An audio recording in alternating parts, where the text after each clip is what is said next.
Okay जी, हमारा next topic है metallic bond. अब व्हाट इज़ मेटालिक बॉन्ड? हम कहते हैं, अब हमने अभी तक जितनी बात किया वो हमने किस के बीच में बात किया। अगर हमने आयनिक बॉन्ड की बात की है तो आयनिक बॉन्ड किन किन के बीच बनता है? एक मेटल के बीच में और एक नॉन मेटल के बीच में। मेटल मतलब sodium for example, and non metal refers जैसे क्लोरीन। ठीक है, उसके बाद हमने कोवलेंट बॉन्ड की बात की तो हमने कहा कोवलेंट बॉन्ड किन के बीच में बनता है? नॉन मेटल्स के बीच में बनता है मेनली जो ये बॉन्ड है। For example hydrogen and hydrogen both non metal, chlorine chlorine, fluorine fluorine, bromine iodine या HCl वगैरह, ये सारे नॉन मेटल्स हैं, हाइड्रोजन भी क्लोरीन भी। ठीक है, कोऑर्डिनेट कोवलेंट बॉन्ड हमने कहा किन के बीच में बनेगा? मॉलिक्यूल्स के बीच में बन रहा है, ग्रुप ऑफ एटम्स के बीच में बन रहा है। ठीक है, और किस वजह से? पूरा इलेक्ट्रॉन पेयर जिसमें डोनेट हो रहा है। अब फोर्थ वन आ जाता है मेटल्स भी हो गई। देखिए, मेटल नॉन मेटल हो गया, नॉन मेटल हो गया। अब उसके बाद मेटालिक बॉन्ड कौन सा बॉन्ड होगा? अब ऐसा बॉन्ड जो मेटल्स के बीच में, एक मेटल दूसरी मेटल से किस बॉन्ड से कनेक्टेड है। फॉर एग्जांपल सोडियम है तो सोडियम के साथ किससे कनेक्टेड है? जिस बॉन्ड से कनेक्टेड होगा वो बॉन्ड कहलाएगा मेटालिक बॉन्ड। पर ये इतना सिंपल नहीं है कि सेंस में कि हम कहते हैं जो मेटल्स होती हैं मोस्टली उनके ऊपर पॉजिटिव चार्ज आता है। क्यों? मेटल्स जो होती हैं उनके दरमियान में न्यूक्लियस है और बाहर क्या आएंगी? इलेक्ट्रॉन्स, बल्कि सारे एटम्स में इलेक्ट्रॉन्स बाहर रिवॉल्व कर देते हैं। मेटल्स के केस में ये होता है साइज इनका बड़ा होता है। ठीक है, और न्यूक्लियस का होल बाहर वाले इलेक्ट्रॉन्स पे इतना ज़्यादा नहीं होता। क्यों? दरमियान में भी इलेक्ट्रॉन्स होते हैं वो उनके साथ अटैच हुआ होता है। ठीक है, तो इनके बीच में फोर्स ऑफ अट्रैक्शन इतनी ज़्यादा नहीं होती। क्या होता है? हम कहते हैं मेटालिक बॉन्ड कैसे फॉर्म होगा? हम कहते हैं चूँकि अगर आपने चैप्टर 1 में पढ़ा था वो get the number of particles. ठीक है, मतलब एक 1 mole of a substance contains Avogadro number of particle 6.0 into 1023 particles. तो फॉर एग्जांपल अगर आपके पास 1 मोल ऑफ एन मेटल है, आपके पास अगर सोडियम का इतना सा भी पिंच है, ठीक है, छोटा सा भी उसका टुकड़ा, तो उसका मतलब ये नहीं है कि उसमें सिर्फ एक सोडियम है। उसमें एवोगैड्रो नंबर ऑफ पार्टिकल्स के इक्वलेंट या काफ़ी तादाद में जो है वो सोडियम मेटल्स प्रेजेंट हो सकती हैं, एटम्स प्रेजेंट हो सकते हैं सोडियम के। तो फिर वो आपस में एक दूसरे से कनेक्टेड किस तरह से हैं तो वो आपको बताया जाएगा कि किस तरह से कनेक्टेड है। हम कहते हैं कि मेटल के अंदर न्यूक्लियस है और बाहर इलेक्ट्रॉन्स हैं।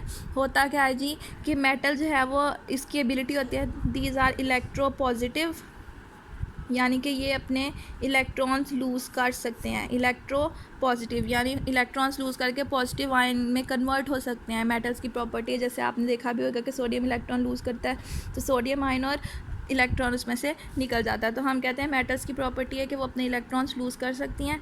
ठीक है, तो जब मेटल अपने सारे इलेक्ट्रॉन्स लूज़ कर सकती हैं तो उनके बाहर सिर्फ उनका न्यूक्लियस रह जाएगा जिसके ऊपर क्या चार्ज होगा? पॉजिटिव चार्ज होगा। और पॉजिटिव चार्ज की वजह से क्योंकि उसके अंदर प्रोटॉन्स प्रेजेंट होते हैं। ठीक, हम कहते हैं कि इसको एक्सप्लेन किया जाता है मेटालिक बॉन्ड को इलेक्ट्रॉन पूल थ्योरी या गैस थ्योरी आप समझ लें उसके हिसाब से। यानी इस थ्योरी के हिसाब से मेटालिक बॉन्ड क्या होता है? हम कहते हैं कि मेटल्स जो हैं वो सारे इलेक्ट्रॉन्स, मेटल के अंदर जितने भी एटम्स हैं वो जो इतनी सी आपके पास पिंच थी सोडियम की, उसके अंदर जितने नंबर ऑफ सोडियम एटम्स थे वो सारे एटम्स अपने इलेक्ट्रॉन्स लूज़ कर देते हैं।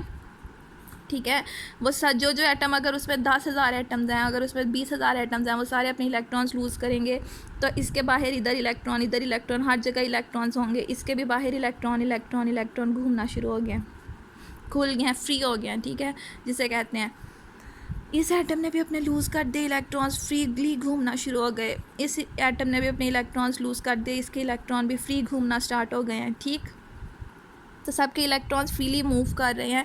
अब हम ये नहीं कह सकते कि ये इलेक्ट्रॉन सिर्फ इसके साथ इसकी अट्रैक्शन है। हो सकता है ये वाला जो न्यूक्लियस है वो इस इलेक्ट्रॉन को अट्रैक्ट कर सके, हो सकता है नीचे वाला जो है वो भी इसको अट्रैक्ट कर सके। ठीक है, ये वाला जो है वो इस वाले इलेक्ट्रॉन को अट्रैक्ट कर सकता है, ये वाला जो है इसको, इसके साथ साथ इसको भी अट्रैक्ट कर सकता है, ऊपर वाले को भी अट्रैक्ट कर सकता है। तो इसका मतलब अब electrons bounded to a single atom नहीं रहे कि वो एक से बाउंड नहीं है, वो फ्री हो गए हैं। तो कोई भी जो न्यूक्लियस है वो उनको अट्रैक्ट कर सकता है। ठीक है, जब आप इस तरह देखेंगे तो आपको ऐसा लगेगा कि एक इलेक्ट्रॉन्स ही इलेक्ट्रॉन्स है, इलेक्ट्रॉन्स का पूल बना हुआ है जिसमें किसी किसी जगह पर पॉजिटिव आयन यानी किसी किसी जगह पर न्यूक्लियस प्रेजेंट है। हम कहते हैं ये जो इलेक्ट्रॉन्स हैं ये जो है मेटल्स की शेप बरकरार रखने में रिस्पॉन्सिबल हैं, ठीक है। या फिर जो मेटल और मेटल के बीच में जो बॉन्ड बनता है वो किन की वजह से होता है, इन इलेक्ट्रॉन्स की वजह से होता है। ये जो टाइप ऑफ बॉन्डिंग है ना, ये जो इंट्रैक्शन है या अट्रैक्शन है कि इलेक्ट्रॉन्स के बीच में और पॉजिटिव चार्जेस के बीच में, that attraction is known as metallic bond. कि मेटल के बीच में जो बॉन्ड बना हुआ वो किसकी वजह से बना हुआ है,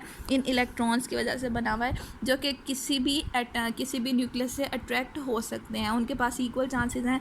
इस इलेक्ट्रॉन को इसके ऊपर वाला पॉजिटिव चार्ज भी अट्रैक्ट कर पाएगा, साइड्स वाला भी, ऊपर वाला भी, नीचे वाला भी, सारी तरफ से अट्रैक्शन हो सकती है। तो ये इंट्रैक्शन या ये अट्रैक्शन रिस्पॉन्सिबल है मेटल्स के बीच में बॉन्डिंग को, और ऐसे बॉन्ड को मेटालिक बॉन्ड कहा जाता है।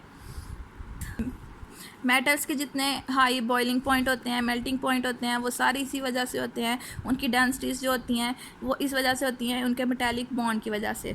तो इसीलिए वो हार्ड भी होती हैं कि उनको आराम से आप तोड़ नहीं सकते, बिकॉज उनके बीच में इलेक्ट्रॉन्स और पॉजिटिव आइंस के बीच में अट्रैक्शन जो है वो काफ़ी ज़्यादा हो गई होती है। और ये इलेक्ट्रॉन्स जो होते हैं, एक वर्ड है जी लोकलाइज्ड और एक वर्ड है डीलोकलाइज्ड।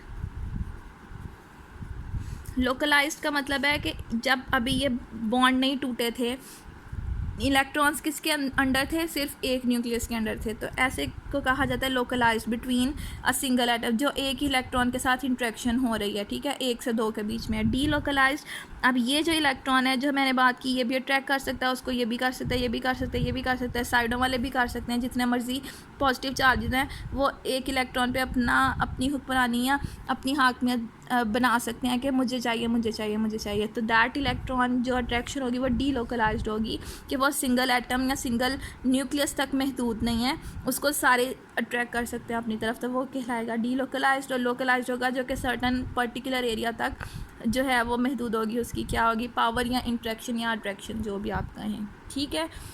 अब बात आती है जी, सिंपल डेफिनेशन है इंटर मॉलिक्यूलर फोर्सेस क्या आते हैं। हम ये चैप्टर पढ़ रहे हैं, इनमें फोर्सेस या बॉन्ड्स के बारे में ही बात की जा रही है कि बॉन्ड फोर्सेस क्या होती हैं, डिफरेंट कौन कौन से वेद हैं जिसके जरिए से एटम्स एक दूसरे से कनेक्टेड हैं। तो आपने 4 टाइप ऑफ बॉन्ड्स पढ़ लिए, उसके बाद आ जाती है intermolecular forces. These are the weak type of forces. ऊपर वाले जो चारों फोर्सेस आपने पढ़ी हुई हैं, जो चारों बॉन्ड्स पढ़े हुए हैं, वो एटम्स के बीच में एग्जिस्ट कर रहे हैं, ठीक है, और मॉलिक्यूल बना रहे हैं उनको, या कंपाउंड बना रहे हैं। इंटर मॉलिक्यूलर फोर्सेस हैं, इंटर का मतलब होता है बिटवीन, ठीक है, और मॉलिक्यूलर मॉलिक्यूल्स के बिटवीन, यानी अगर ये एक HCl था या एक HF था, ये एक मॉलिक्यूल है, ठीक है। इंटर मॉलिक्यूलर मॉलिक्यूल्स के दरमियान, तो ये दूसरा मॉलिक्यूल है, ठीक है। क्या इन दोनों के दरमियान भी कोई फोर्स एग्जिस्ट कर सकती है? हमने अभी तक सिर्फ इस तरह के बॉन्ड्स के बारे में पढ़ा है। अब हम ये पढ़ेंगे कि ये जो मॉलिक्यूल्स बने हैं इनके दरमियान में भी कोई फोर्स है जिसकी वजह से ये एक दूसरे से आपस में कनेक्टेड हों।